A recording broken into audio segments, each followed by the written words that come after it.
So fabulous to everybody here for this community event on the Stop-and-Frisk lawsuits and lasting reforms. I'm delighted. My name is Michelle Adams. I'm a professor here at Cardozo Law School. I also co-direct the Floersheimer Center for Constitutional Democracy. The Floersheimer Center here at Cardozo hosts speakers and conferences, issues publications, and provides financial support for visiting scholars as well as student projects. We also present frequent programs on important topics of constitutional law and public policy, of which this is one. And we're particularly proud to host events such as this to further the study of constitutional law, democratic governance, and policy reform. I personally believe that we foster the richest dialogue on critical issues of the day when we bring together stakeholders from different sectors. Although we may have different roles to play, we come together to interrogate the issues, share best practices from around the country, and create a public dialogue to advance our understanding of our Constitution and our democracy. For this reason, the Floersheimer Center and Cardozo Law School are particularly delighted to present tonight's event. We're honored to welcome everyone here this evening, in particular our public advocate, other elected officials, members of community and advocacy groups, academics, Communities United for Police Reform, advocates from the Center for Constitutional Rights. All of you have had and will continue to have critical roles to play in moving us forward. As you know, tonight's community event focuses on the Stop-and-Frisk lawsuits and lasting reforms. In particular, we're going to look at the role and importance of court-appointed monitors. We'll discuss the role for impacted communities in creating lasting remediation strategies. So this event will provide an opportunity for New Yorkers to come together at Cardozo to discuss solutions to this critical issue in our community. I'm looking forward to this thought-provoking discussion. Finally, I want to thank recent Cardozo alum Shaniqua Young and my colleague Bahar Azmi, I don't know if he's here, both at the Center for Constitutional Rights, for approaching Cardozo and the Floersheimer Center about presenting what promises to be a great program. Without further ado, let me now turn it over to Priscilla Gonzalez, who's going to introduce the public advocate.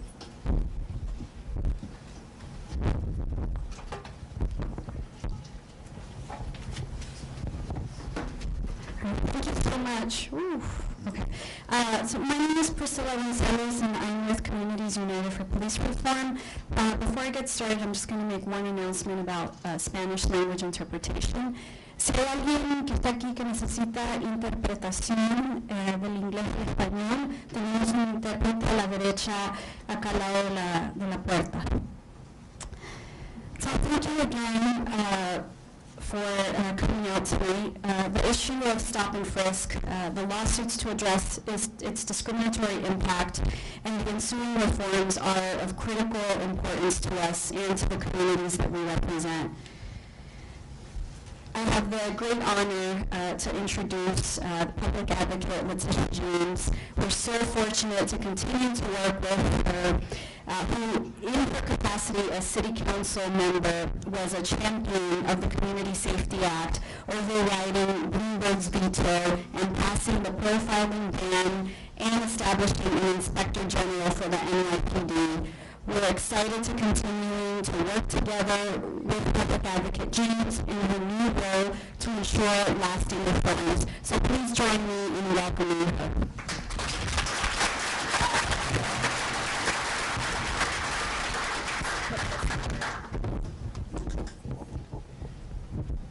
Hello. Good evening, everyone. Oh, okay. Feedback. Can you hear me now? Yes. Okay. So we're here tonight to talk about a key moment in the history of police accountability and reform in New York City. Specifically, we're here to discuss an issue which has been very important to me as the public advocate, as a former city council member, and as a former assistant attorney general. The NYPD's use, or should I say abuse, of stop, question, and frisk. As most of you know, stop and frisk, as practiced by the NYPD over the past decade, has impacted hundreds of thousands, if not millions of New Yorkers, and has been the subject of several federal civil rights law class action lawsuits three of which you will hear more about this evening: Floyd versus the City of New York, Ligon versus the City of New York, and Davis versus the City of New York. I believe I filed an amicus in at least two out of the three, if not all three. In January and August 2013, the federal judge in the Floyd and Ligon cases confirmed what so many New Yorkers, particularly New Yorkers of color, have known for years, by ruling that the NYPD has engaged in long-standing and widespread practice of unconstitutional and racially discriminatory stops and frisks. In a separate remedial order, which is the focus of tonight's event, the court appointed a federal monitor to oversee a joint remedial process between the city, the plaintiffs, and several other stakeholders on the stop-and-frisk issue, including police officers, local elected officials, religious leaders, and the community most heavily impacted by stop-and-frisk, to develop a series of reforms, checks and balances, if you will, to bring the NYPD into compliance with the Constitution. So this joint remedial process provides us, the citizens of New York, with an amazing opportunity to have a meaningful say in how best to reform the NYPD stop-and-frisk practices. And as we move forward, we need to negotiate these issues based on our principles and values, placing effectiveness over expedience. And for this remedial process to be successful, the community must be invested in and informed about the process itself. Unfortunately, the bulk of the media coverage of these court cases over the past several months has focused on the legal maneuvering of the prior administration, which appealed the federal court's decision in the fall, accused the district judge of bias, and temporarily halted this remedial process. But we need to work with the new administration to succeed in meeting our goals. I'm sure a number of you read most recently, Commissioner Bratton recently reported 12,300 stops in the last quarter of 2013 compared to over 200,000 reported stops in the first 3 months of 2012. A lot of pundits and editorial boards basically opined that this was a rapid change in police policy. Well, I'm not sure. All I know is that we've got to continue to remain vigilant and that we really need to move forward on reforms and make sure that they are in place. Let me pause now and recognize the borough president of the great borough of Manhattan, my former council colleague in the city council, Borough President Gail Brewer.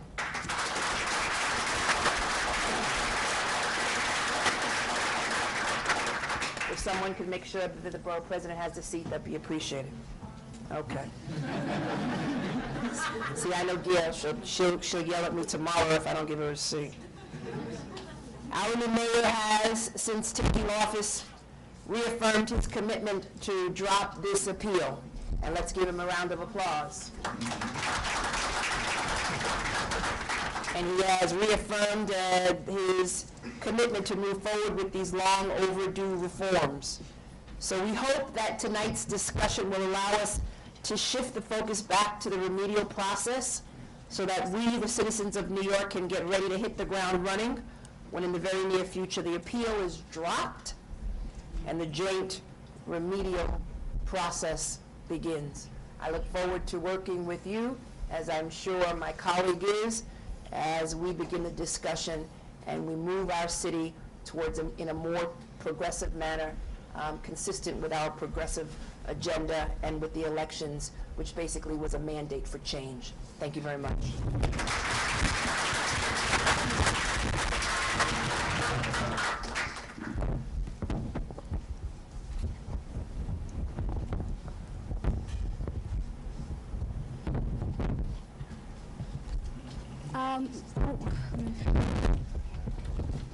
Can y'all hear me okay? Yeah. Okay, good. If you have a spare seat next to you, can you raise your hand just so we know where they are? There's one. Great. Right. Raise your hand. Want to be on this panel? We need him on the panel. All right, let's get started. Every time I come, he knows. So, Thank you so much for those words, Public Advocate James.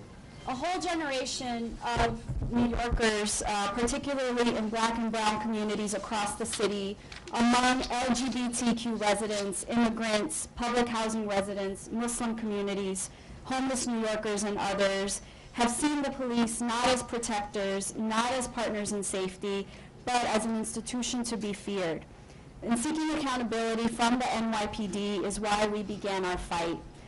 The Bloomberg administration's discriminatory policing practices and the failure to adequately understand the problems that they've created have brought us to this point. And justice did prevail with the ruling that was handed down by Judge Schindlin back in August of last year, and with the passage of the Community Safety Act in the City Council. But as we heard from the public advocate, the Bloomberg administration continued to fight against those reforms, filing for and being granted a delay to the federal court decision. Despite the data from the city and the NYPD itself showing the explosion of stop and frisk and its failure to make even a notable dent in gun violence, Mayor Bloomberg and Commissioner Kelly kept arguing that it was keeping New Yorkers safe. So we're here tonight to talk about the significance of these reforms and the next steps. And Communities United for Police Reform stands strongly behind a long-term independent monitor to oversee compliance with the court ruling, and we need to move ahead with a joint remedial process that brings affected communities to the table. These all constitute a significant step forward for New York. And together with continuing to change our culture in this city by having increased observing, monitoring, and documenting of police conduct in our neighborhoods, and with the full implementation of the Community Safety Act, we can start to put our city on the right path towards equality and safety for all New Yorkers. Tonight, we have a distinguished panel of national and local experts and advocates. I'd like to introduce you to our moderator for this evening, Professor Eko Yanka, who is a professor of law here at Cardozo in the areas of criminal procedure, criminal law, and jurisprudence. Among other publications, Professor Yanka authored an op-ed called The Truth About Trayvon that was cited in Schindlin's Floyd opinion, and is currently working on issues surrounding stop and frisk and the Supreme Court's jurisprudence on pretextual race-based stops. So with that, please join me in welcoming our panel and our moderator.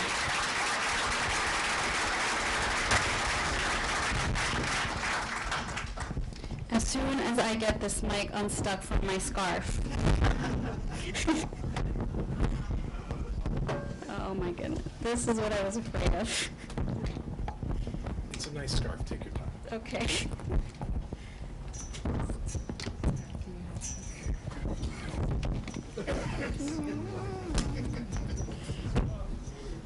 Don't make me pull my knife out and have to cut it right.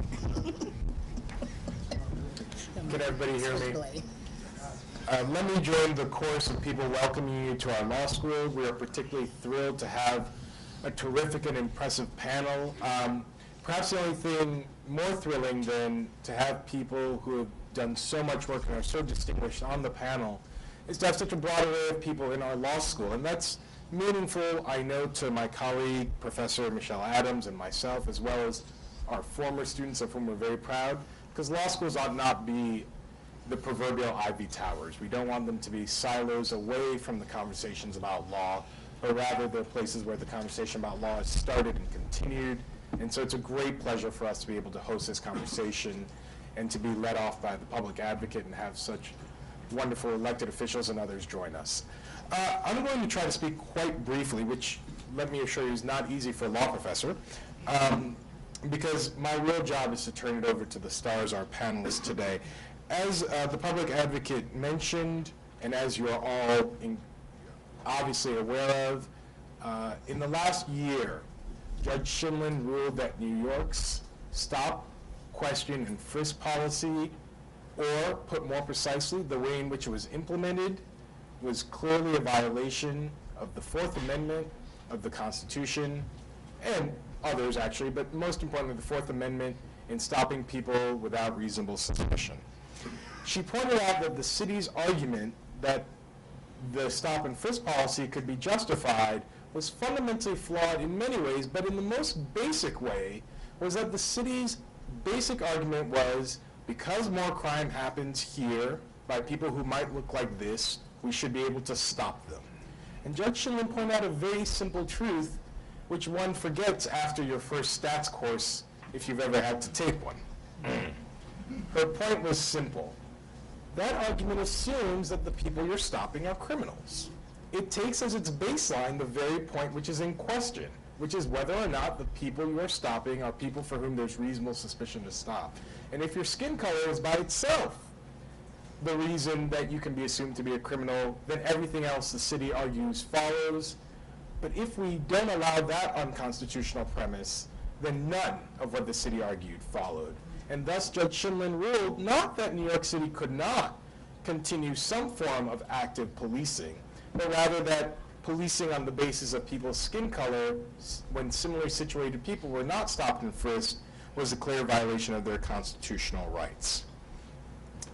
To cure this problem, Judge Shinlin ordered that Peter Zimroth become a monitor, an independent monitor of the New York City Police Department, and that this monitor begin a long and thoughtful collaborative process in which the monitor would bring together different stakeholders to try to establish lasting reform and make sure that New York's police practices, in fact, met their constitutional burden. So among other tasks, the monitor would conduct compliance and progress reviews to assess the extent to which the NYPD had implemented and complied with the orders of the court. The monitor could ask the court to modify its orders if necessary, and the monitorship was a temporary one which would expire once the city proved that it was meeting its constitutional burden. This monitor would be independent and motivated by just New York City stop and frisk practices, and thus have a very different job than New York City's Inspector General, who's in charge in some ways of overseeing all police practices, a tremendous task to be sure. The monitor's task was to begin a collaborative process, and indeed the only thing the judge ordered to start right away was for the monitor to begin this collaborative process, wherein the monitor would bring different stakeholders to the table to discuss what long-lasting reform looked like. I think it's worth pausing and pointing out what a world we've come to when somebody being told to bring different stakeholders together to meet our constitutional burden is seen as a radical judicial decision. It is only the world in which we've grown so antagonistic and grown to see the police and the citizenry as somehow poised against each other that this could be seen as problematic. Nonetheless, it was. And so groups that have long led the fight to make sure, not that New York has less policing, but that New York has better policing, including the NYPD itself, the district attorney, the CCRB, representatives of groups concerned with public housing, public schooling, local institutions, the Communities for United Police Reform, and the Civil Rights Division of the Department of Justice, as well as Black, Latino, and Asian caucuses of various groups in New York ought to be brought together.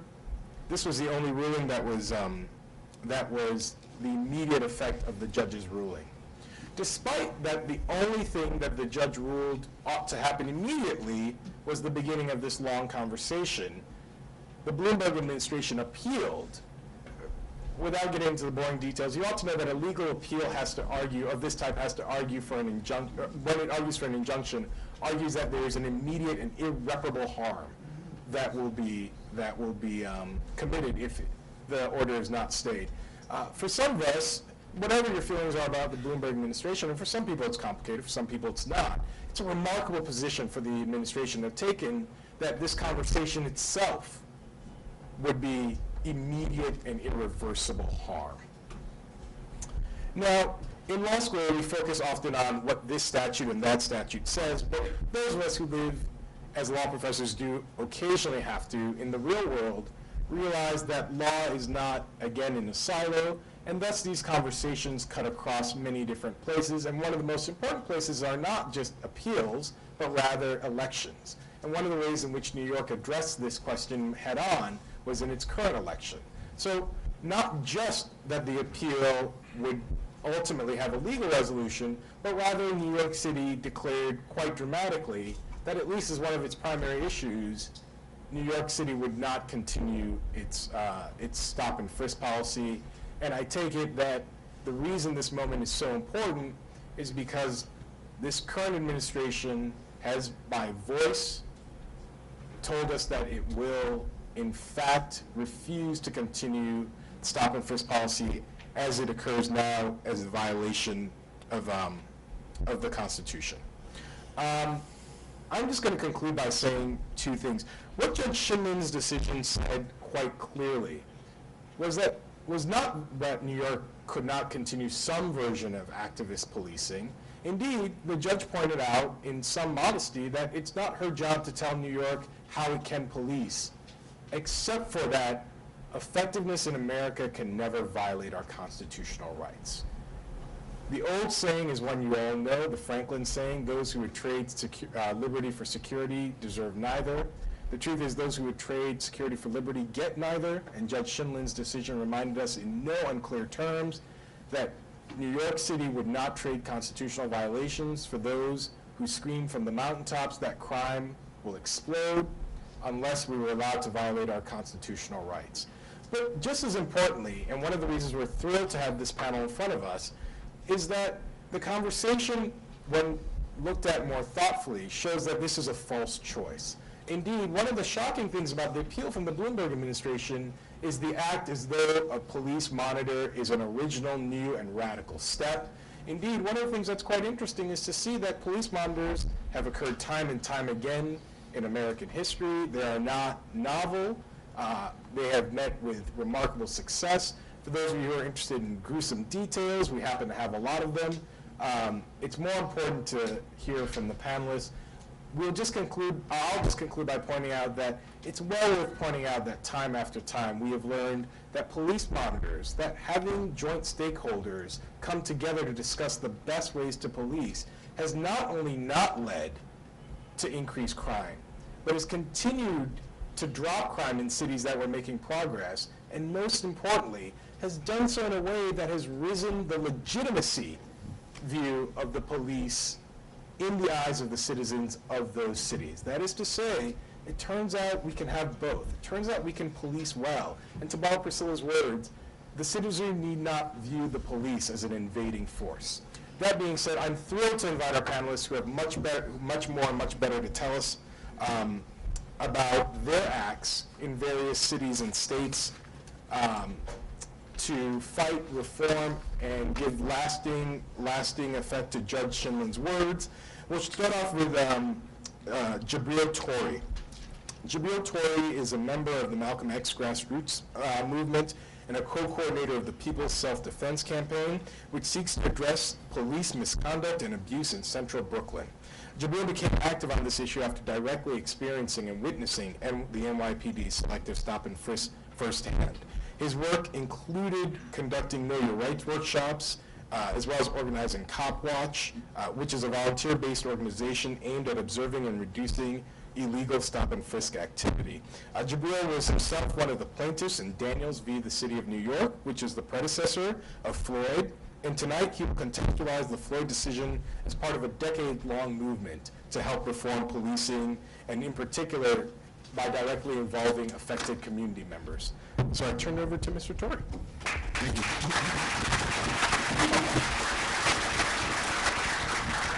Thank you. So I would first like to start by talking about how I got involved in this. I was obviously an activist. I've been a member of the Malcolm X grassroots movement since the mid-90s, working on various issues, and in particular the issue of police misconduct, police abuse, became one that I became involved in around the time of Amadou Diallo. It was a flash point of a time in New York where a lot of people were very concerned about the street crimes unit. Street crimes unit was basically 400-person group of officers that was going around the city illegally stopping people for no reason, and basically had several murders that were that occurred during their era. Patrick Dorismond is one of them. Amadou Diallo is the most famous. And as a result of that, I became part of the community of folks who were doing work around police activism, around police misconduct. I was a member of a music group called the Welfare Poets, and we were actually in a cab in Harlem one night, riding from a good friend of ours, Gino Diaz's house, who's a well-known author now. And we were actually stopped in a cab on our way home. We were pulled out of the cab. We were all searched and kind of shoved on the hood, and basically told that this was what we could expect because this is how police are allowed to stop people in New York. I also had several other experiences where I was by myself walking down the street and was literally shoved up against a wall, demanded to have ID shown, and the culmination of those experiences, in addition to talking to other folks in my community, friends, family members, made me realize that it was a huge, widespread problem that really was not being documented, was not being talked about. And so at that point, I became aware of the Daniels lawsuit, which was being organized by the Center for Constitutional Rights. We were actually invited to give testimony and to become part of the lawsuit, which I did, and that's how I became a plaintiff in the original suit, Daniels. So for folks who are not aware of the history, Daniels came first, and basically the city was found to be running a biased, selective program of stopping. There was actually a consent decree which was ordered at the time when the case was decided. There was a consent decree which said that the city had to actually turn over the data for Stop and Frisk to the Center for Constitutional Rights, which is one of the reasons why today we actually know the numbers. Prior to that happening, prior to that lawsuit, no one knew what was happening. There was no records. We actually didn't even have accurate numbers of who was undercover and who wasn't. So that first lawsuit did provide that. It provided the folks at CCR with the ability to say, look, this problem is either getting worse or it's not, the ability to analyze it. And what we found over the next several years was that the problem actually ballooned. It got like 10 times worse. In the initial years of the Bloomberg administration, there were about 100,000 stops, I think even a little less, 97,000, to the point where in 2007 it was up to 1 million people a year being stopped. And we had actually last year that it reached 5 million people, New Yorkers, who were stopped. The number of Black and Latino youth being stopped was actually greater than the number that existed in the city. So you have people that were being stopped multiple times. And the reason why I'm giving this history is because it's important to recognize the different steps that happen when you're dealing with this. In a legal setting, there are obviously many ways that you can confront police violence, police abuse, but in this particular setting, it took us, that consent decree and the city's promise that it would sit down with the interested parties and make changes. So I was actually part of that remedial process. I sat with several deputy inspectors of the police department who were supposed to be working out joint forums to talk to the community, sort of to advise people what their rights were. If you are in a police encounter, these are the things you can say, these are the things that, you should assert if you want to protect your rights.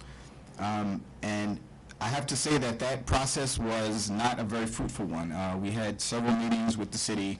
The city did not want to admit that there had been a problem. It did not want to actually admit that people's rights had been violated.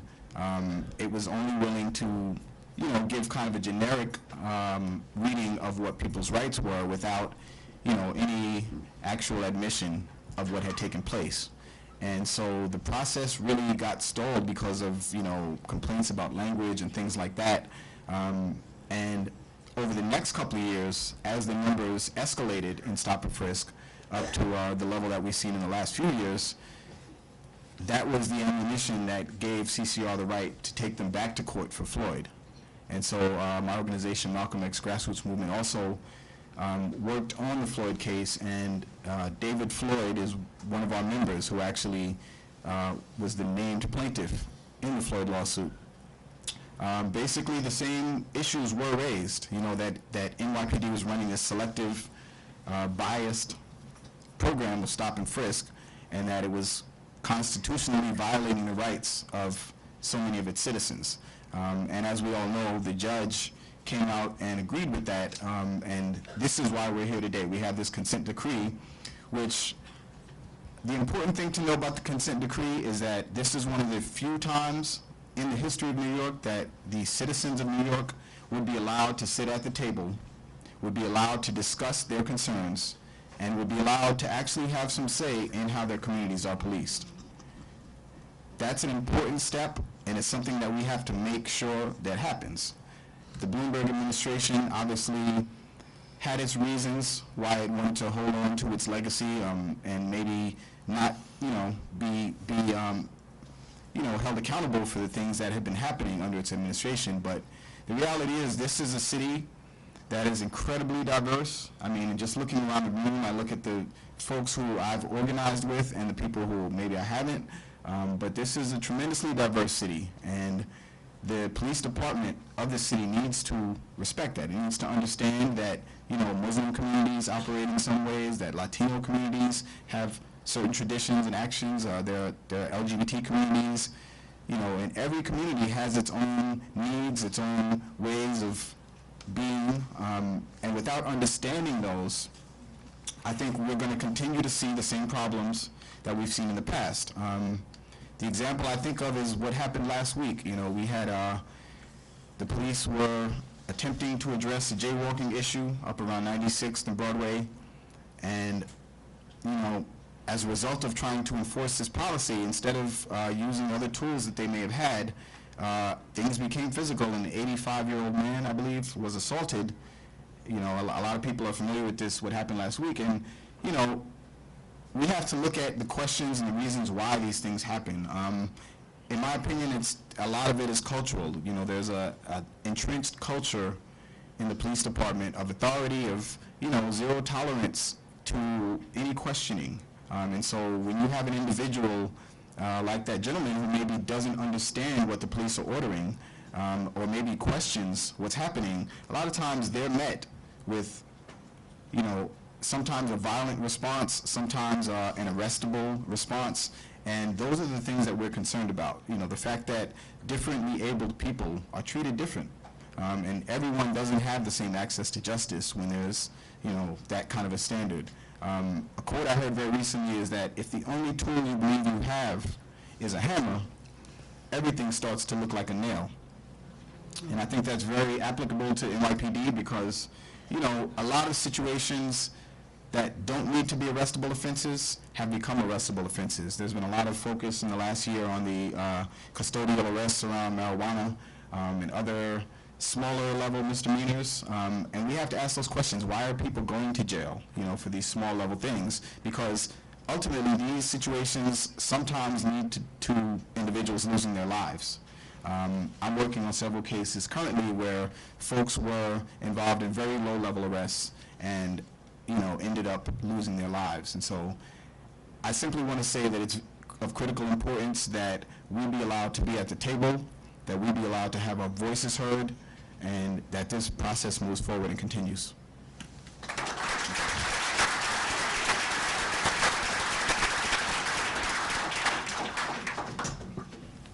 Next we're joined by Sam Walker. Professor Walker is a professor emeritus of criminal justice at the University of Nebraska at Omaha and a world-renowned expert on policing practices. He's the author of 14 intimidating number of books on policing, crime policy, and civil liberties. And just last year, he testified as the plaintiff's expert witness on the remedies of the Floyd trial. His latest book was published last year, just to show off. And tonight, Sam will discuss the history of police accountability in New York. Thank you. It's a pleasure to be here. It's a great turnout. It certainly indicates the great interest in this issue. I had a short PowerPoint, prepared for this, but sometimes the old-fashioned way just, it works even better, call old school, you know Yeah, that, old right? school, yeah. In case you were, in case you're wondering, we do have PowerPoints in Nebraska. Just, so,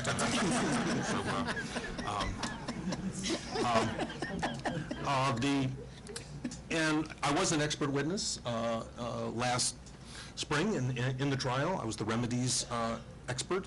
An incredible, challenging experience for me, one of the high points of my life. And coming back today, it's a different world in New York City. Legally it's different, and politically it's very different. And that's the main point I want to make, is that New York City today represents an unprecedented situation. The current situation tonight as we speak, an unprecedented situation, not just in New York City, but in American policing. There has never been a moment in any city in the history of policing where you've got 4 new forces, all in different ways, moving in the right direction and reinforcing each other.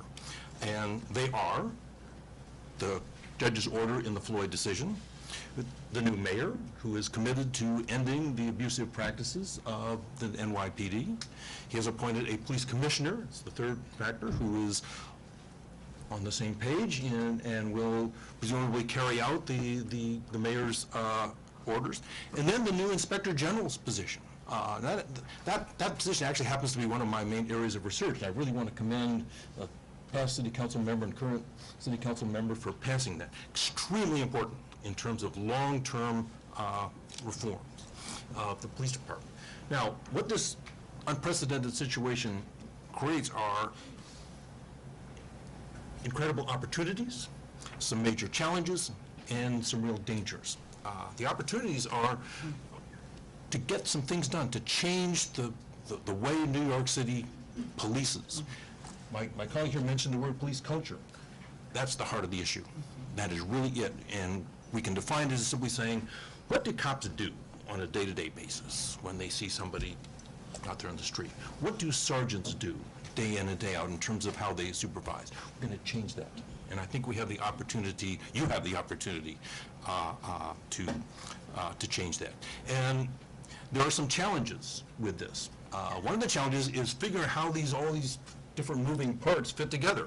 What's the role of the monitor as opposed to the inspector general, and so on. In strictest terms, the monitor's responsibilities are confined to the terms of the court decision, period. Inspector general has a wide open mandate. And if, no inspector general's been appointed yet, right? Correct? Right? Here's my suggestion for agenda item number 1. Take the 2012 Comptroller General's report for New York City, and you'll find in there that the New York City pays out $60 million a year on police misconduct cases. $60 million. The first agenda should be to take those cases, break them down into some general categories, and figure out, all right, what is it going to take in terms of policies and training to put an end to those practices. So Stop-and-Frisk is issue for 14 years here was a major issue. That's only one part of the misconduct by New York City police officers. So figuring out how to address not just stop-and-frisk problems, but the other problems in the NYPD. The dangers. The greatest danger is going to be the resistance from within the police department. Rank-and-file officers, mid-managers, even some of the higher command. Now, I'm reasonably confident that Police Commissioner Bratton, he's been there before. He knows about this, and he will, take the necessary steps to overcome a lot of that resistance. But the important thing, a very important message that I wanted to give to you is that it's not going to happen overnight. It's not going to happen overnight. This is a long struggle, and we're only just beginning. There's an old adage, you win a great victory in court, that's when your work really begins. And that work will include and will require an awful lot of involvement from your group, every other group, to keep the heat on, to hold the mayor, police commissioner, and others accountable for these. So I think that there's the active resistance, and then there's just the sheer bureaucratic resistance. And then, along the same lines, one of the dangers is that many people will feel, we won, great, victory. This has happened before. This has happened before in a lot of cities where they had a big fight for a civilian complaint review board, or police auditors are what the inspector generals are known by in a number of cities. And they say, they sort of fold up their tents and walk away. And guess what happens? You know what happens. And so the real danger is in thinking you won and it's all going to happen. It ain't just all going to happen right away. You're going to have to make it happen. And that's going to require a lot of work, the same kind of work level that you put in for the last 14 years on that. That's it.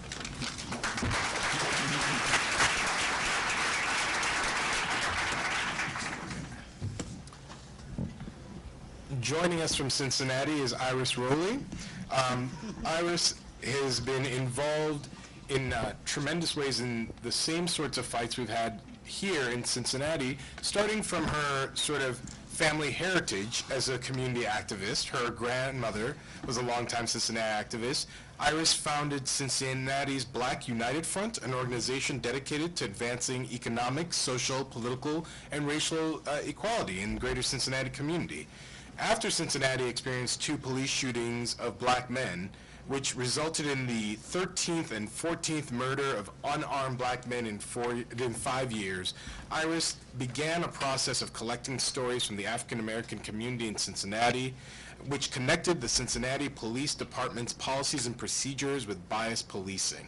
This led her to be involved in the landmark 2002 Cincinnati Collaborative Agreement, which was one of the most innovative plans ever designed to improve police-community relations. The collaborative agreement incorporated extensive community engagement in developing police reforms. And tonight, Ms. Rowley will discuss the collaborative agreement process in Cincinnati and the lessons it has for New York. Let me clap for myself.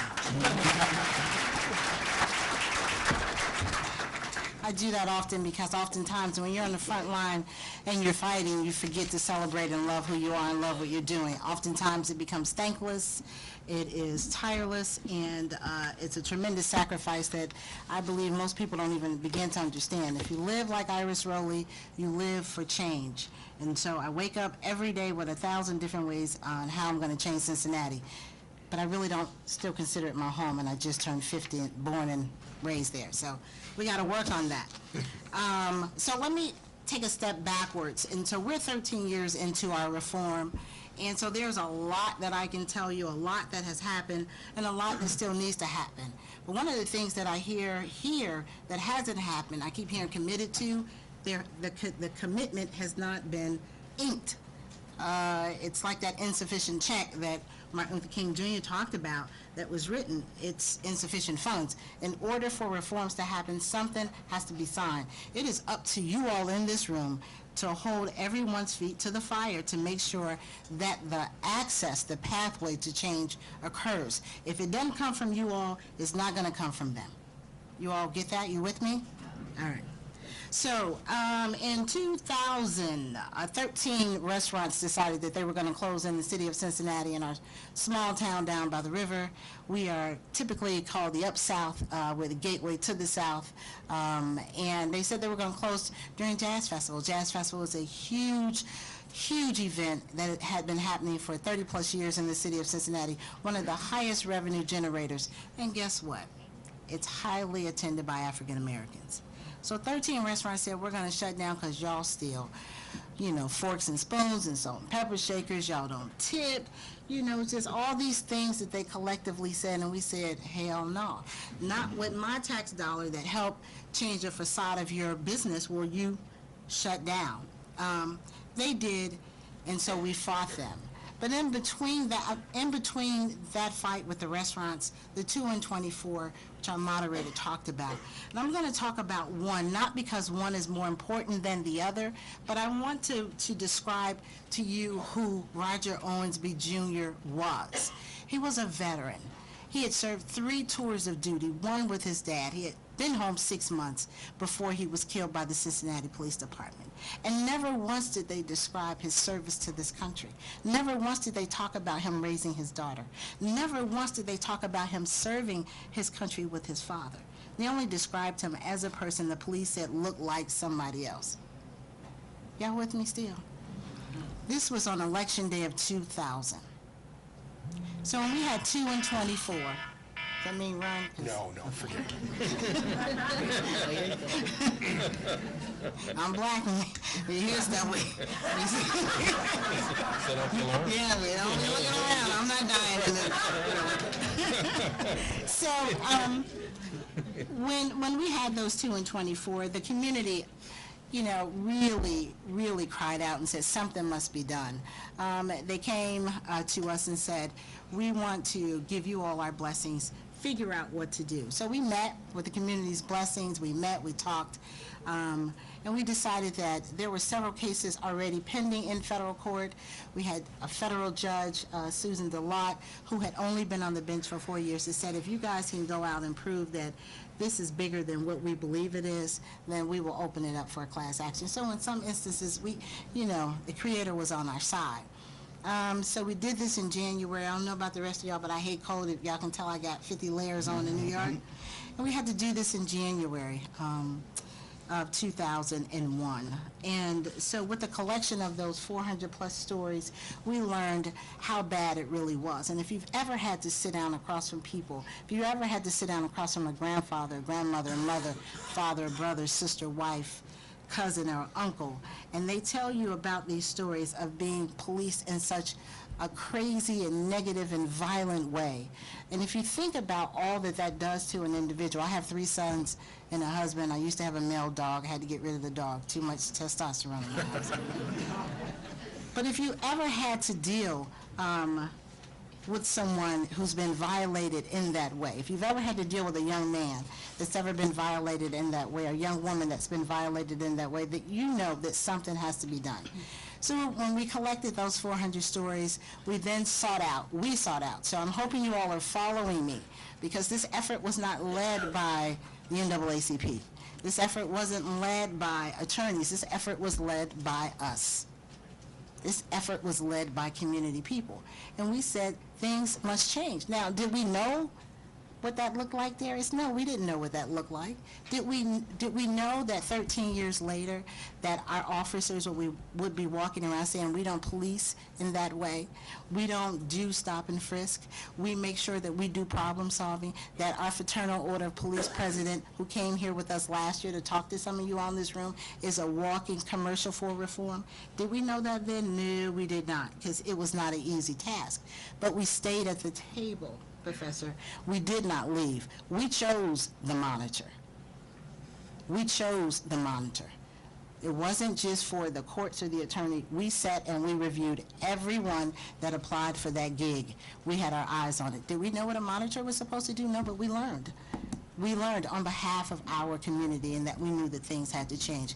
Now, we can continue to have this conversation, y'all, and I can tell you that things have gotten better. Are we there? Are we the cream of the crop? No.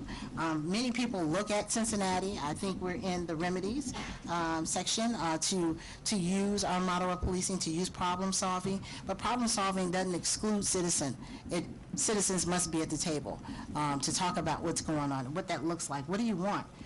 We were able to change over 250 policies and procedures within Cincinnati Police Department that are on the books to this day.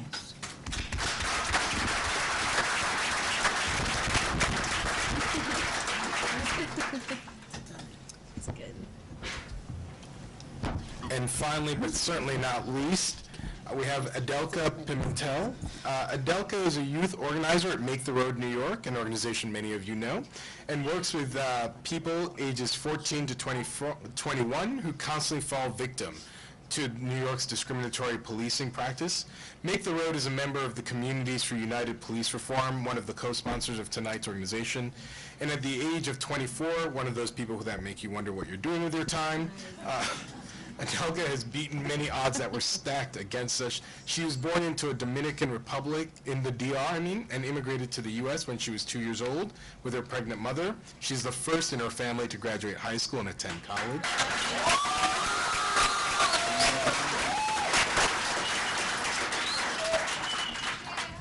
You are not to applaud until she joins us at Cardozo Law School. Adelka continues to fight for social justice and change through political education and the creative arts. Tonight, she'll describe the effects of unconstitutional stop and frisk through recounting the stories of the youth with whom she works, as well as discussing how that treats affected communities and identifying necessary reforms in New York. All right, thank you. So again, my name is Adelka, and I'm a youth organizer at Mayfair, New York, and I've been an activist and down with the organization for the past 10 years. And I live in Brownsville, Brooklyn, which is one of the neighborhoods that is heavily policed, and on average, someone is stopped, questioned, and searched every 43 minutes in there. So not only that, but I also represent the young people who are sitting here, who have been, witnesses and who are people firsthand who deal with the policing and the stop and search practices. So I also have been stopped and searched and questioned a couple of times, and one of the most powerful kind of stories for myself was I was stopped and searched, or they were trying to search me at a train station, and when I asked why I was being searched, which it is your right to ask why they're searching you, they threatened to arrest me, threw me at a train station, and called me discourteous for doing so.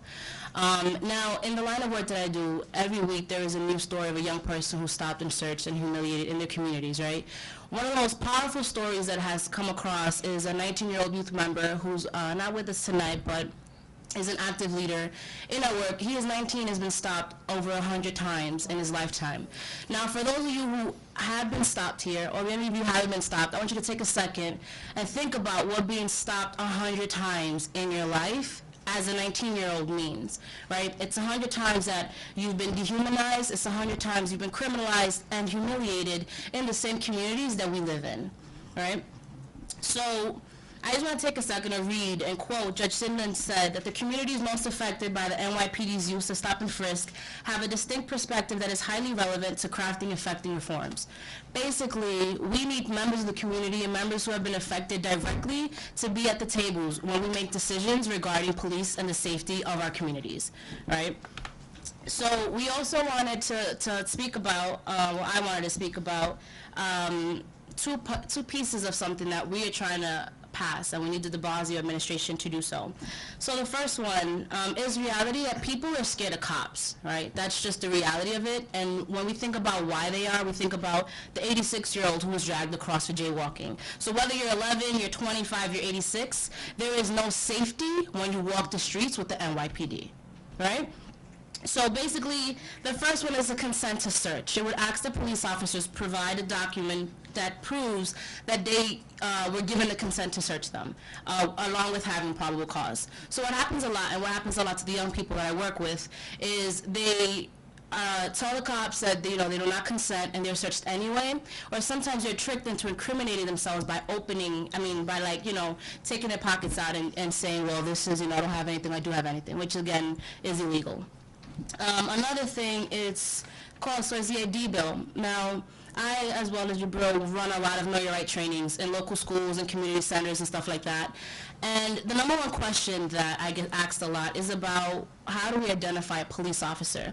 If I cannot see his badge number, what happens if I ask him for it, him or her for it, right? And there's a fear of retaliation, there's a fear of agitating an officer. Well, will I get handcuffed? I'm already, put up against the wall and illegally being searched. What will happen if I actually question that person? So the ID bill will give them, they have to provide a name, a badge number, what precinct they work in, and a contact number to the CCRB as well. And I just kind of want to wrap up and just say that it's really important, again, for the community to be at these tables, making decisions, because my young people, I'm also a person, and anyone here, you can step outside after this, and you don't know if you're going to be the next person that they stop and search. And we've also noticed that a simple stop and search can become something more drastic, right? So I just kind of want to leave you guys with that. Thank you.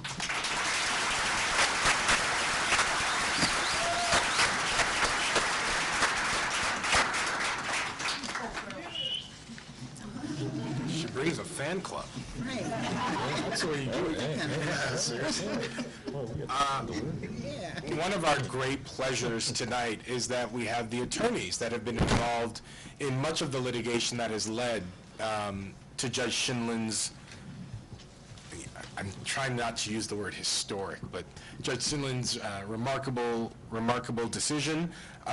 With us today, we have them sort of sprinkled through the front row, and they've agreed to be co-panelists for the question and answer session. So we're thrilled to introduce, I'm just going to ask you to raise your hand, Steve Wasserman of the Legal Aid Society.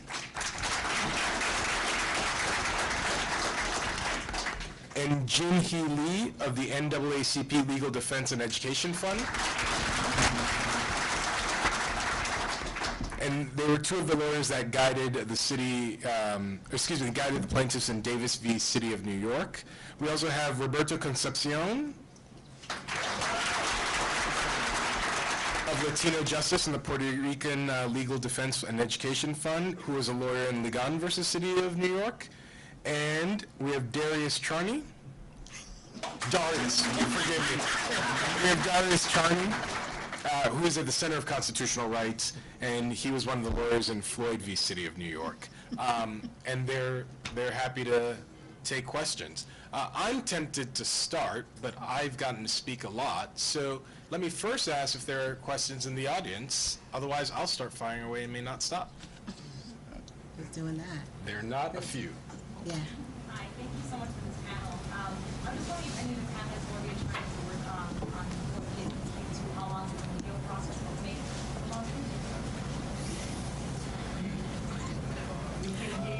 She said, Sorry, I'll how repeat the long question. Yeah. Process take? Sorry. Can you repeat the question?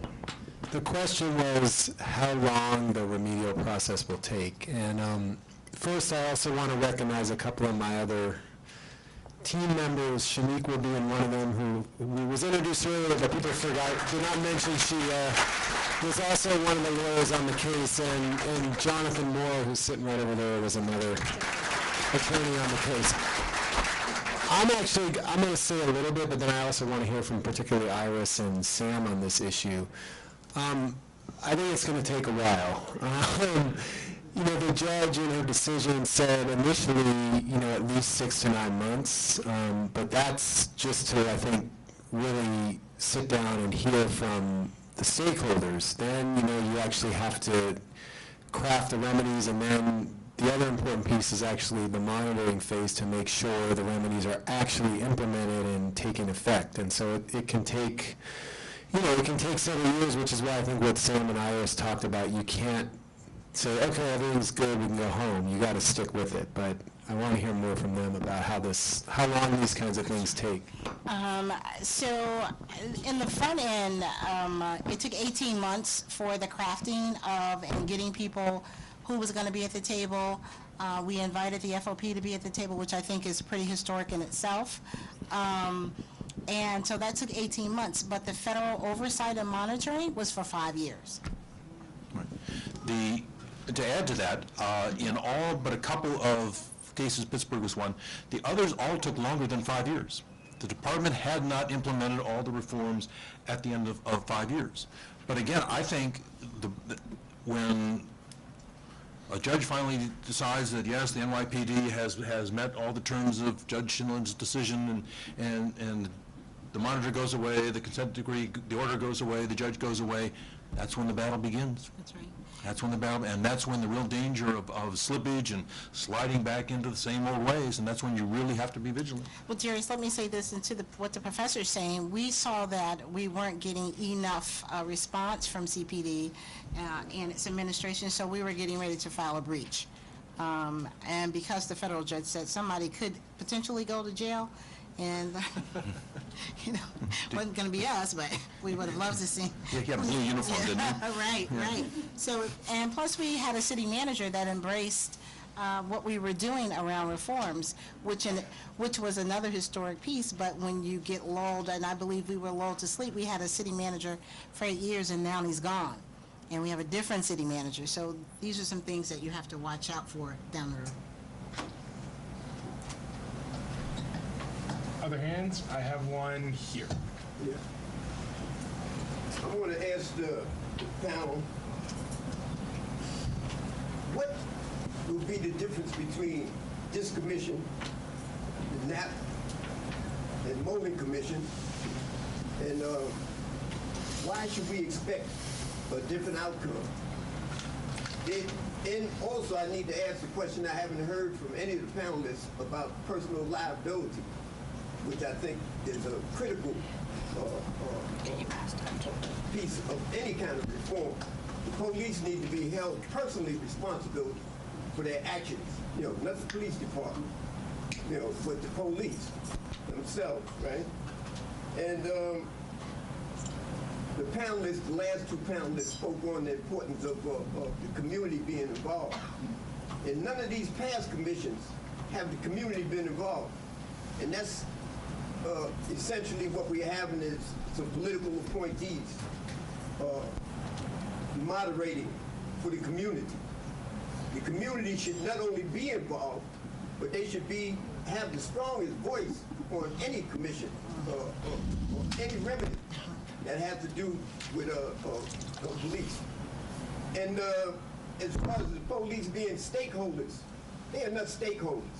They are employees.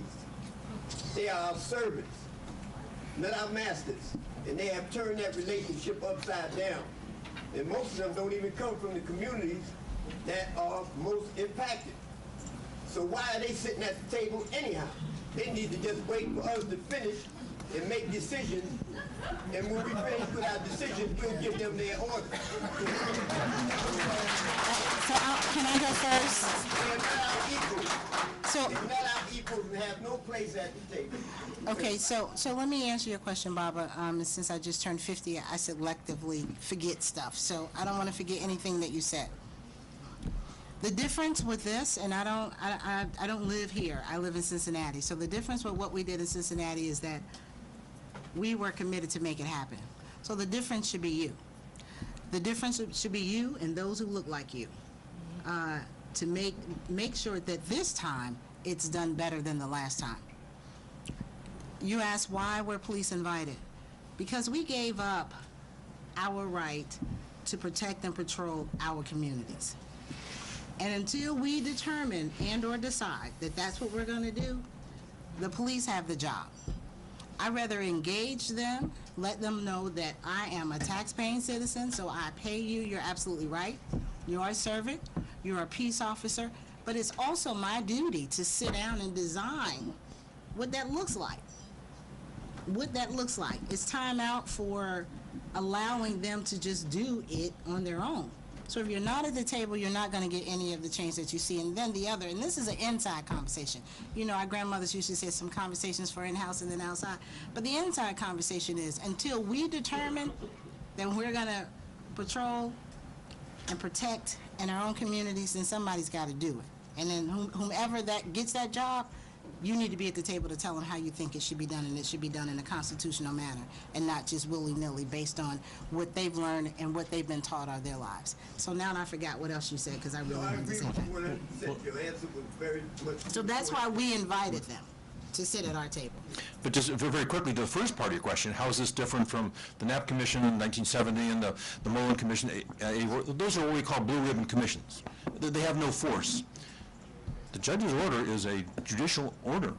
The department has to do it, and as Iris pointed out, in Cincinnati, you know, they were trying to resist. You almost had a breach, which means that the chief of police damn near could have gone to jail for contempt of court. I wanted that. Contempt of court. Yeah. So there's some real power, there's some legal force, you know, behind the judge's decision. Anybody else want to give it a say? Anybody else want to give an answer first? Is that an answer or a question? All right, let me, all right. Let's do the fairness in the room allocation, so get us with it. So my question is, how can a joint remedies process address issues like this? How is it going to address that? Can we let, Sure. Sure. oh, sorry. She said, how can, you said, how can the joint remedies? Issues like this. Well, because the main case that we attached the rest of our cases to was a good friend of mine by the name of Bomani Tayambe driving while black. Happened to him in his car with his kids, dropping them off at daycare. And most of the stories that we did hear from people, they were in cars. So it was a stop,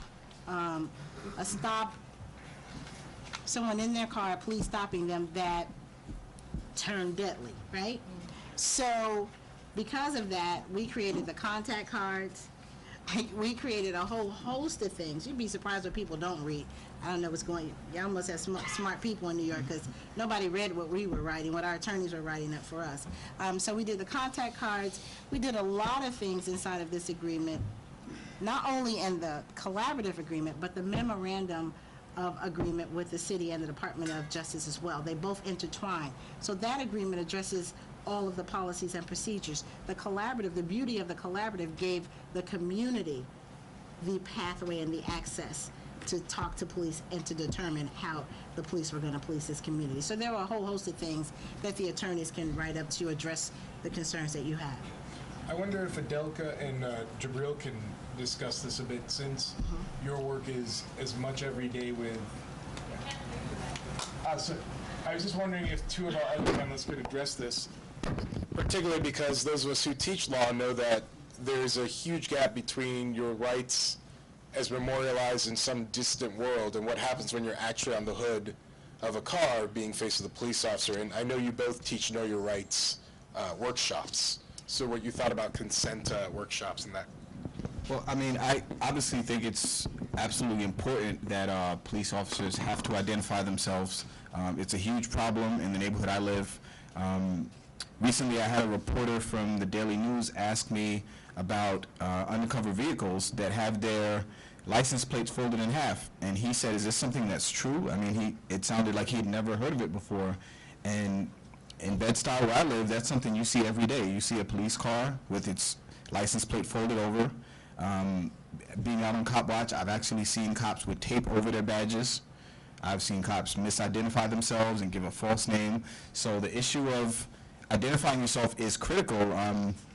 The question that you asked about how can it be brought up through the joint remedial process is something that we're going to see in the coming months, because my understanding is that the members of the community who will be at the table, the folks who have been doing this work, who've been struggling and advocating for change, will come with lists of things that they've identified as, problems.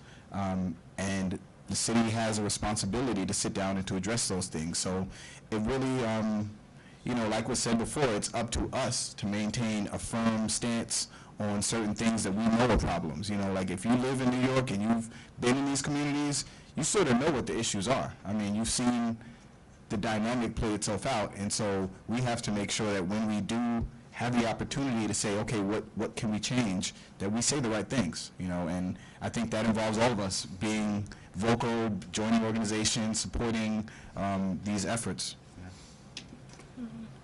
Can I just say this too? In the midst of our police reform, we also called a sanctions and a boycott against travel and tourism, and we cost the city $220 million. That'll get folk listening to what your needs are. We have so many hands. Let's go here, and then I'll swing around here. All right, sir. Yeah. My question regards the next Public Safety Committee chair in New York City. If Letitia James or Charles Barron or Jemani Williams had been chair instead of Peter Valone, things have been slightly different. And my question, those in New York, is there any pressure on Marissa Bark-Viverito regarding her choices if he becomes the next public safety chair? I remember Vietnam when Fulbright gave Johnson hell, and we need something similar. The speaker has appointed Vanessa Gibson from the Bronx. Okay. I love it. That's a great one. Ma'am?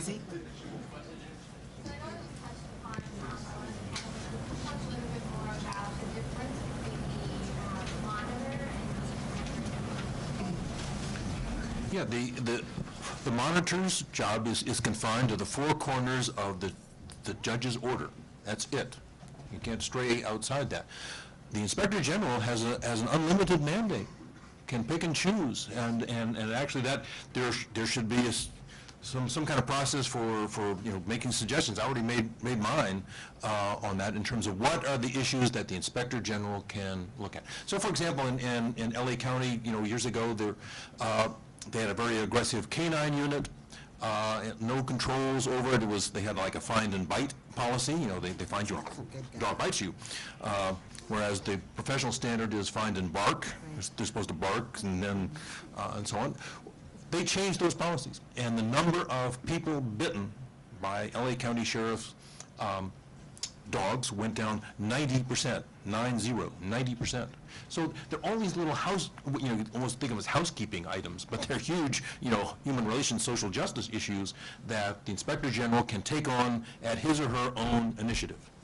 Well, part of that, what he just talked about, the fine, the fine and bite, we had the same thing, but that was all changed under our CA agreement, that the Citizens Complaint Authority, where a citizen can go in and to a citizen-led and ran office and file a complaint, not to the police department, not to the people that you feel like that are pressing and being rude and stopping and frisking you. So all of these things could come through. Our Inspector General did not get engaged at all in what we were doing. So the other thing I was going to mention is the court-appointed monitor that deals specifically with stop and frisk is temporary.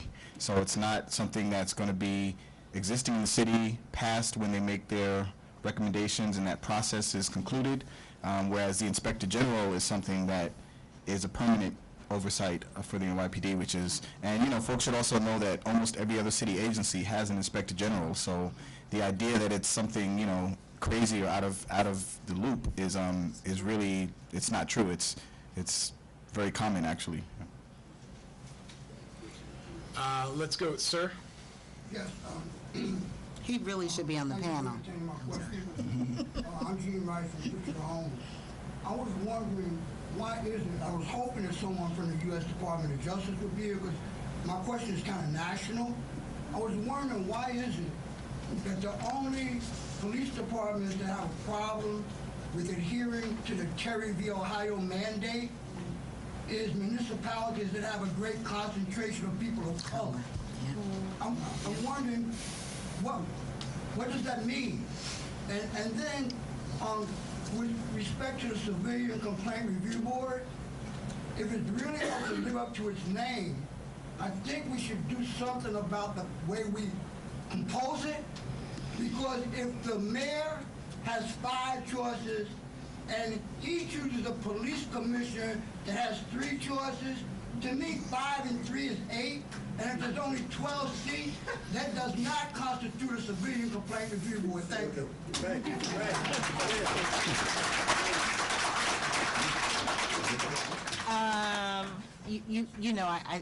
I've met you several times coming here, so you should be on the panel. I don't know what you're doing out there, but our citizens, we changed ours. We had an internal process. It's probably what everybody had when you want to complain. So again, that was something else. We had our attorneys write into the agreement to change it from the internal process to Citizens Complaint Authority, which is ran by civilians. It is in the budget. The office, it stands alone. It's not in the police department. They have subpoena power, investigatory power, much more power than it ever had. So I agree with you. And if the mayor is right, I mean, these people have to apply. This is a job, so you have to apply for it. And again, we selected the first executive director for our Citizens Complaint Authority. I do want to take an opportunity, because we have so many of the wonderful lawyers who've litigated this, to make sure if they have something they want to contribute or capture their cases for us, that we don't. It would be a shame, unless you're feeling reticent, to lose the opportunity to ask you questions and have you speak. And actually, I wanted to say something.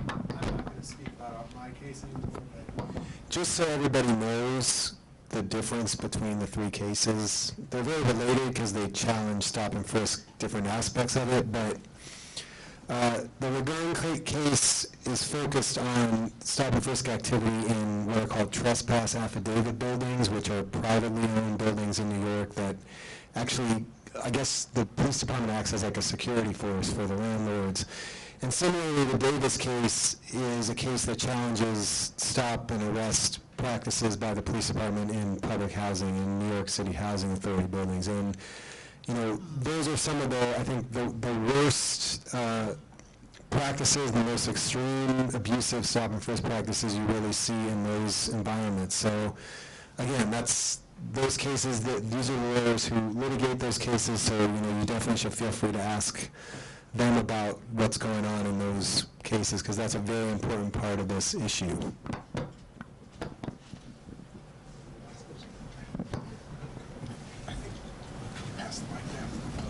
Did we answer your question? Could you pass the mic to, it looked like there were a couple hands.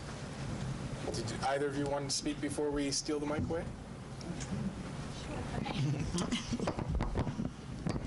So I'm one of the lawyers in Davis, which is the lawsuit in public that deals with stop and frisk in public housing, but also trespass arrests. And, you know, as bad as stop and frisk is in New York City, it's even worse in public housing. And a lot of people have talked about the criminalization of the people who've been stopped, and that's definitely true for public housing residents, which in New York City is 95% Black and Latino. And so this is something that we are trying to remedy. And the difference, one of the big differences between us and Ligon and Floyd is that, you know, their cases had been appealed to a higher court, to the Second Circuit. Our case is still actually at the trial level, and we were set to go to trial in October. We were going to have a jury trial, and all of that got stayed because of what was going on with Floyd and Ligon and with the mayoral election and things like that. So our case, actually, I mean, we're ready to go to trial, but we're hopeful, as everybody else is hopeful, that with the new mayor, with you know, a new commissioner, that perhaps we won't need to go to trial and we'll get the reform that we want to have. But so our case is a little different in terms of that.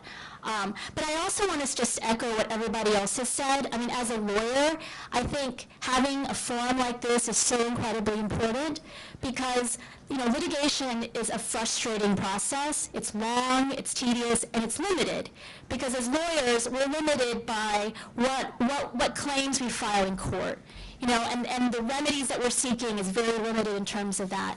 But what you all are doing today and what hopefully the joint remedial process is so much more than that. You know, the sky is the limit. And in terms of like bringing to the front all the issues that are facing community members, like that I think is so important and is so much more than what any lawyer can do. And so I really hope that this is just the beginning of a long-term process, and, you know, and all the lawyers here, I think I speak for everyone, that we're so glad to have all this kind of this enthusiasm, and we really look forward to working with community groups, so that, because you all are the experts, you know, when it comes to like determining what kind of reforms we need, the communities are the experts and they need to be at the table.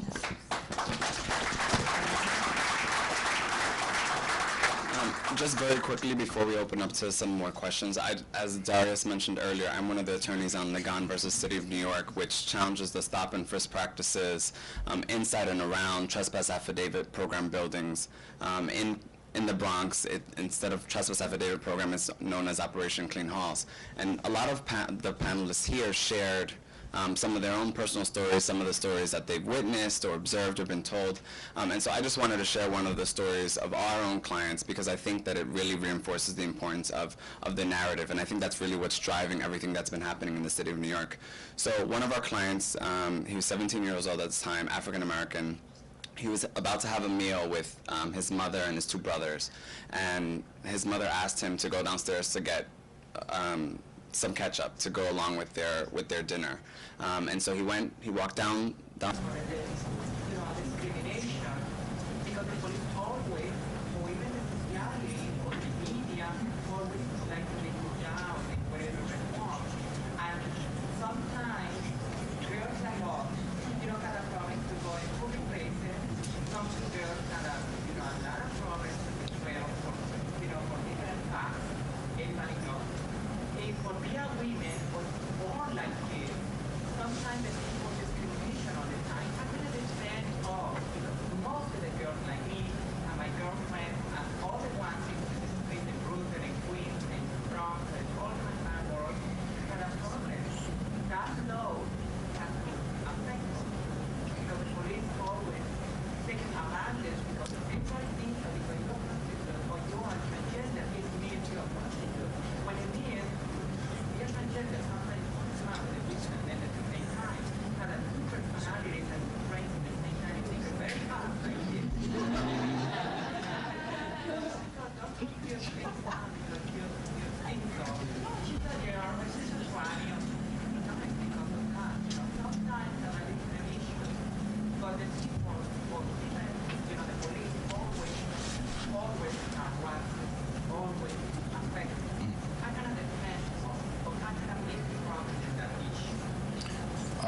One of the things I would say is, you know, we've been working in collaboration. That's a very good point.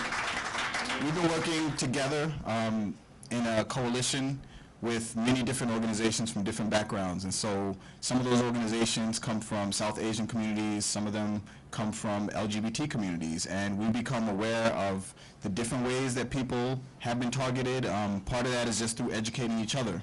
And so I think that the first thing that has to happen is we have to talk to each other across communities. We have to let people know, because a lot of people in my community didn't necessarily know that people are being stopped for having condoms and being charged with crimes for having condoms. You know, that sounds like crazy to them.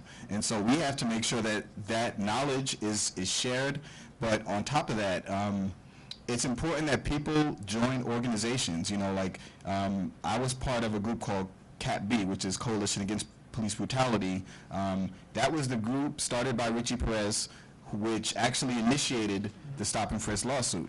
And so part of that group was Audre Lorde Project, you know, which is an LGBT organization that fights for the rights of LGBT youth. And so as part of that, I became aware of what those issues were. But in order for them to be addressed, I mean, on one level, they have been addressed in that the policies specifically state that you cannot be profiled based on, you know, certain factors, which are race, ethnic background, gender status or appearance, and a number of other factors which are outlined. So in that sense, it's been written in paper, but in order to hold the city accountable, it's just important that we all remain at the table and that we support the organizations who are doing that work.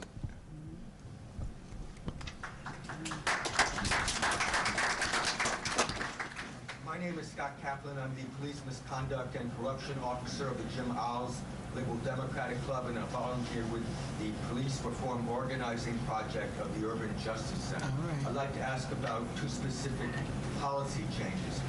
Is it time that the Corporation Council drop its insistence that settlement of police misconduct lawsuits contain no wrongdoing clauses, which would seem to send a message that the city is settling cases just for litigation strategy, rather than acknowledging that it did not anything wrong, as was the case with the $18 million settlement of the Republican National Convention arrest in 2004. And secondly, shouldn't the city of New York do something concrete to make whole the whistleblowing police officers who have exposed misconduct?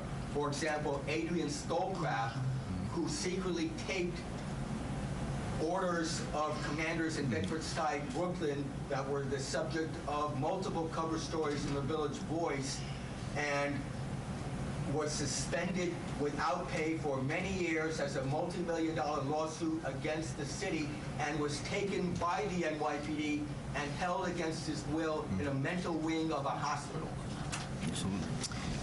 I'm going to go first, and then the professor can, because we talked about this, and this is one of the unfortunate things even with our settlement. Notwithstanding personal settlements, but this collective settlement that represents a class of people. This settlement was done without any blame attached to it. And it was very difficult for us to swallow, because immediately what you think first, you want to hear someone say that there has been some wrongdoing done. Now, we still got to move forward. And we still needed to see some change, and we still needed to stay at the table. And you're absolutely right. And I do believe and I don't know if he had the capacity, our chief of police at that time had the capacity or the balls to say, we were wrong. That would go a long way. But that still doesn't stop reforms from happening. So, you know, did I want one over the other? No. Could I live without getting we did something wrong? Yes. Am I okay with it now? Yes, because we have much more that we can look forward to. We have much more that we can leave to the children. And so I don't know what that is, and I was talking with the professor. One of you guys, y'all look alike. How about that? Did anybody ever tell y'all look alike? About why these settlements are done in that way, and maybe the attorneys can address that too. Do any of the attorneys want to address that? Please. Can somebody hand him a mic?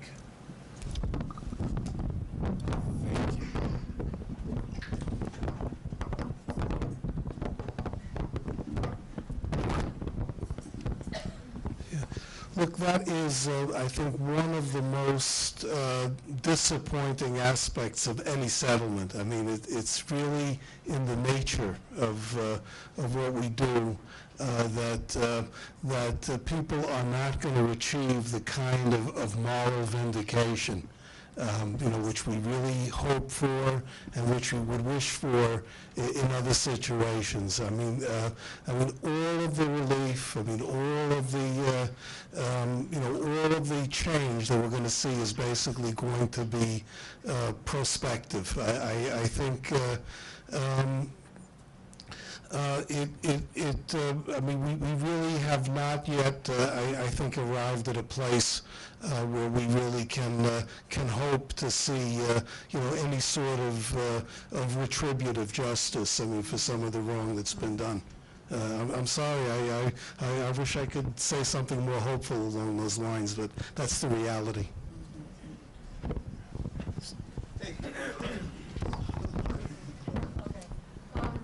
I just have to, I want to go back to the beginning where Professor Walker said, there's 4 new forces moving in the same direction, and I question that. I seriously question that.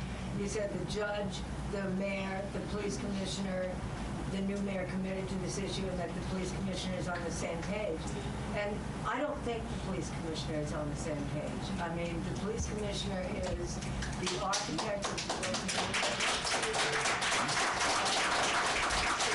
It criminalizes poverty, and it criminalizes, the least able to defend themselves in a society, which is the homeless people. When an 84-year-old man, Chinese man, jaywalked the other day in the 90s on the west side, and Bratton's police beat him mercilessly, and he was bleeding all over the media because he couldn't understand them when they talked to him because he didn't speak English. Bratton said they didn't do anything wrong. It was more of the same of the broken windows policy, and that is a zero tolerance policy. So we can see people who are called squeegees getting arrested, and worse. I don't think that Bratton, who came from Los Angeles and had almost all of the people who lived in the poverty areas and on the streets arrested, I don't think he's on the same page. I think he's very imperious to all of them. I'm surprised it took so long for this question to come up. Anticipating. Bratton was a different police chief in Los Angeles than he was in New York City earlier. No. He was, yes, absolutely. He was much more, somewhere along the line, I don't know what happened, but he got the message that you've got to meet with, you've got to listen and be responsive to the people who are the victims of police misconduct, and things are different. They aren't perfect, and again, they're not going to be perfect. They're not going to be. He's not going to change. He's been commissioner a couple of weeks. He's not going. It's deep. The things, the incidents you describe are deeply embedded in the culture of this department, and it's going to take a long struggle to change that. And I just can't imagine that the mayor would appoint somebody who's not going to, be at least moving in the same direction as him. If 6 months from now it turns out wrong, I'll come back and tell you I was wrong. But I don't think that's the case.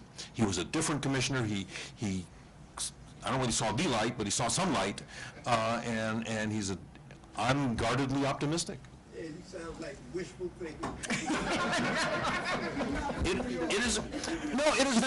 He arrived out there, and there was a there is one. There is actually a very highly publicized one. He arrived out there, and he was police chief, and there was a May Day rally among the Latino community on immigration issues in a park, and the police ran wild. They beat up people. They beat up reporters. And he said they did wrong. He said the cops did wrong. He didn't fire one commanding officer. That was amazing. Ma'am, you had your hand up?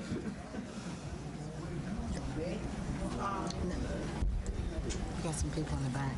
Although people may not want to admit they're wrong, there's an underlying, how would I put this?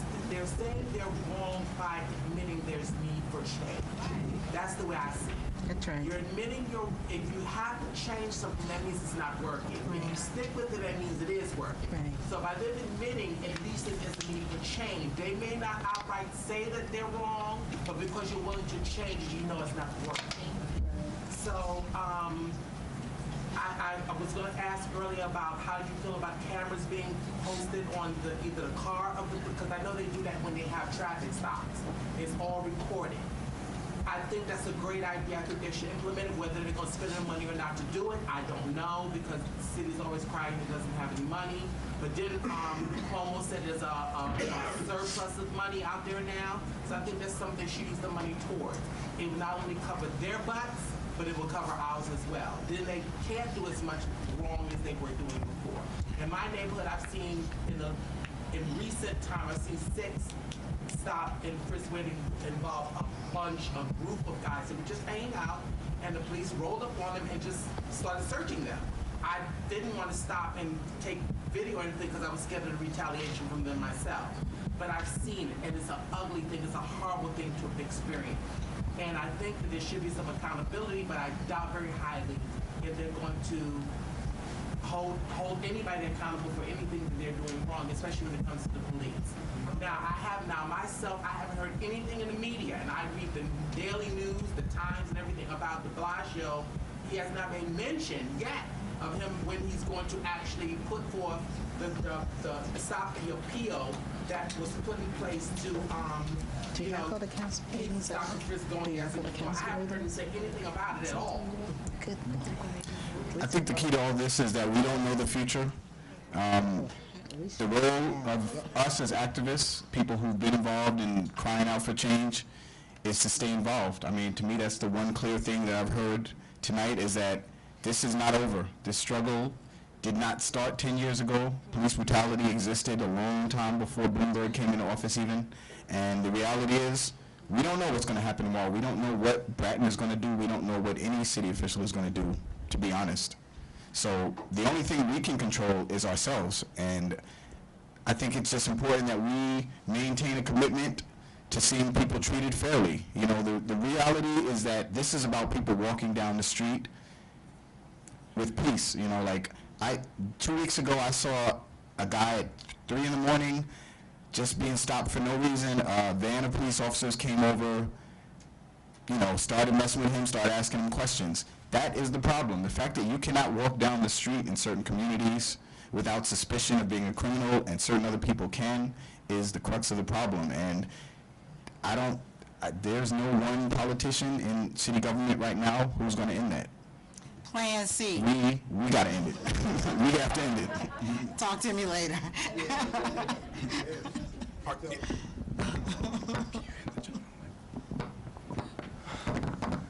Well, assalamu alaikum. I want to give a voice for Muslims. I actually came here thinking that I will hear a lot about Muslims and their sufferance in New York. I want to remind you that in New York jails, there are Muslims who has been in confinement cells for 4 years, never had direct contact with their parents. I want to remind you that if John or Gonzalez is stopped by the police and say that what is your name? My name is Gonzalez or John or Sam, the police still don't have a flag. But if you say, my name is Sheikh Ahmed, Muhammad, whatever, the accent, the Muslim name, the media, the picture, the stereotype of a Muslim, I mean,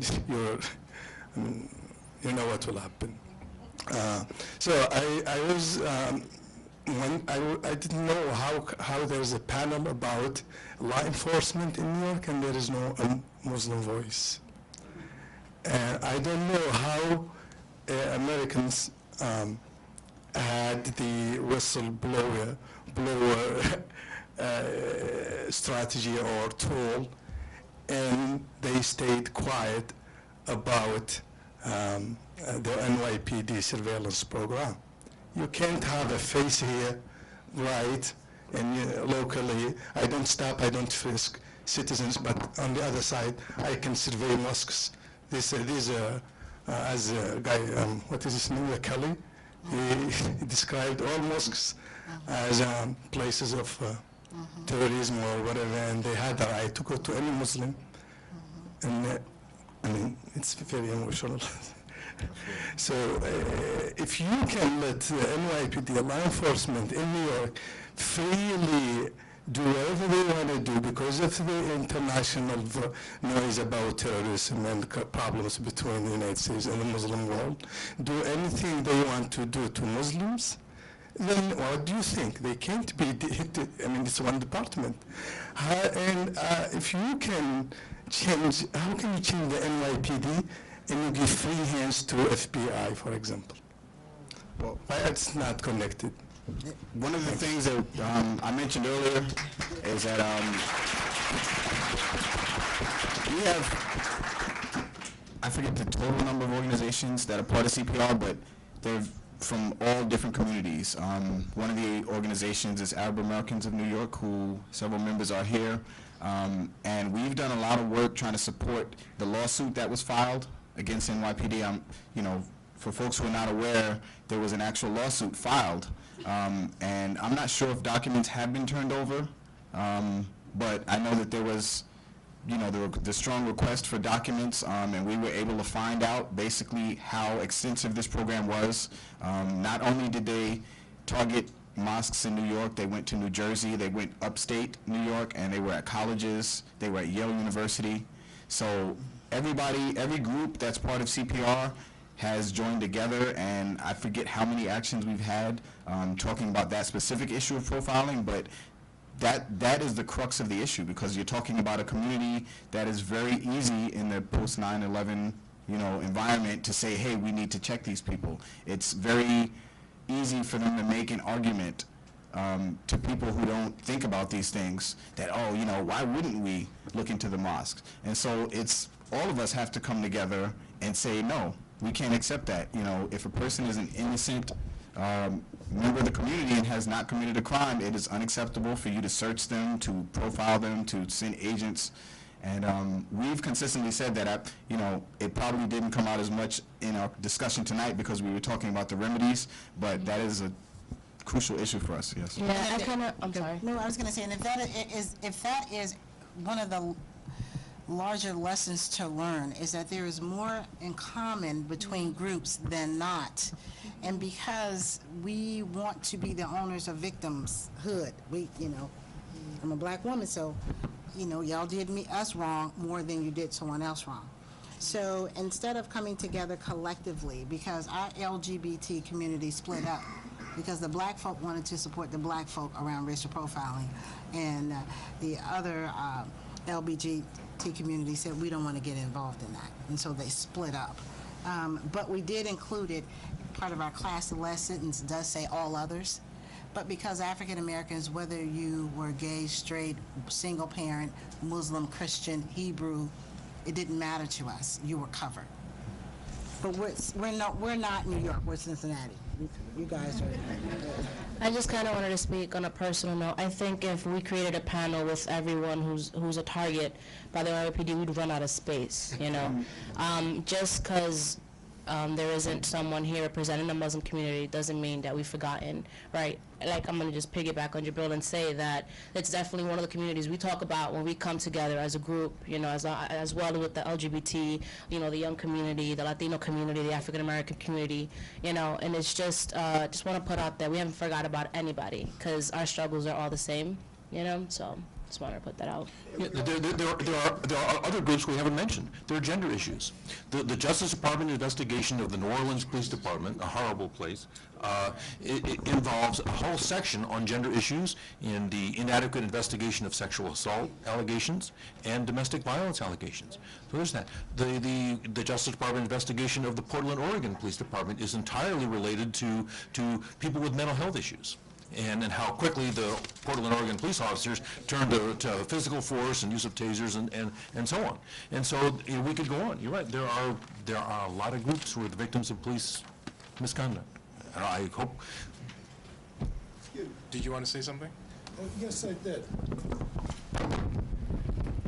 You know, one of the great weaknesses of our legal system and of our Constitution is that there is no judicial involvement at all in the surveillance of public meetings and of the surveillance, you know, even of religious meetings. We need to start getting our judges involved.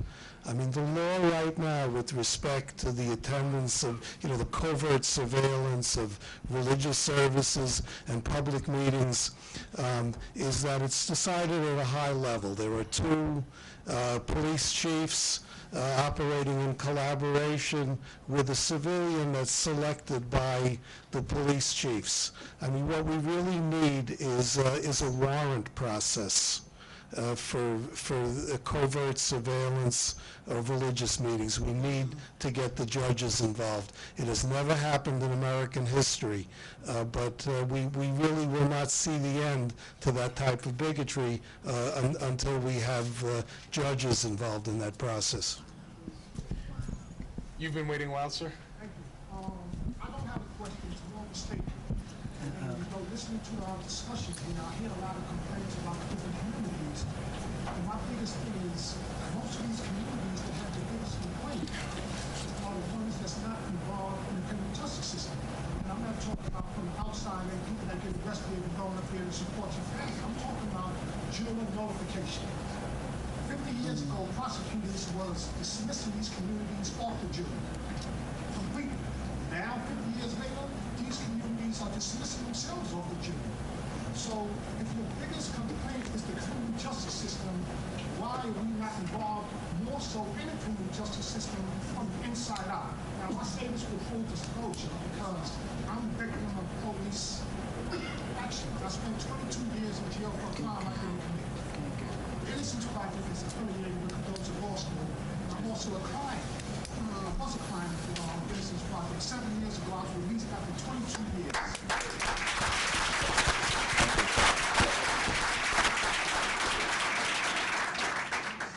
Ten of my jurors was people of color. I still got convicted because nobody was asking questions. There was no evidence against me. I was in different role at the time this crime happened. I had alibi testimony. But the jurors, they was totally unconnected with what was going on in the trial. Because their attitude was, we're just here, we don't want to really be here.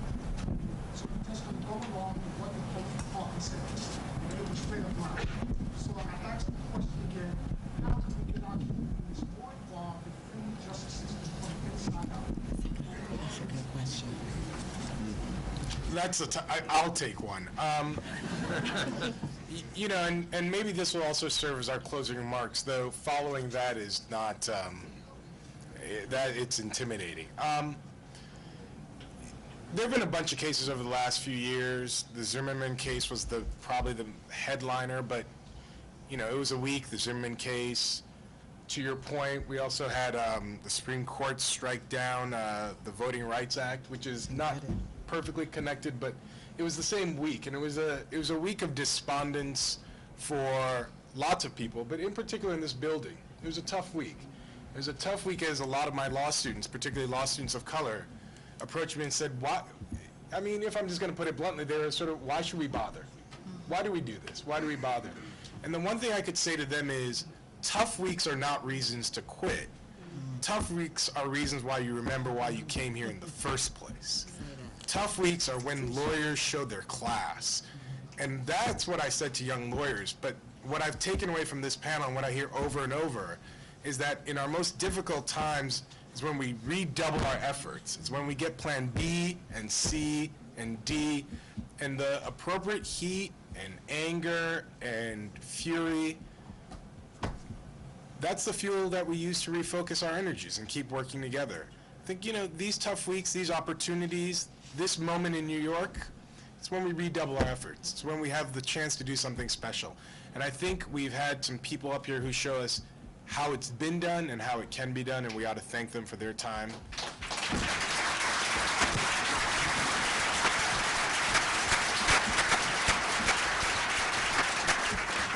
Lastly, I think a round of applause is overdue for those who worked so hard behind the scenes to organize this in an incredible way.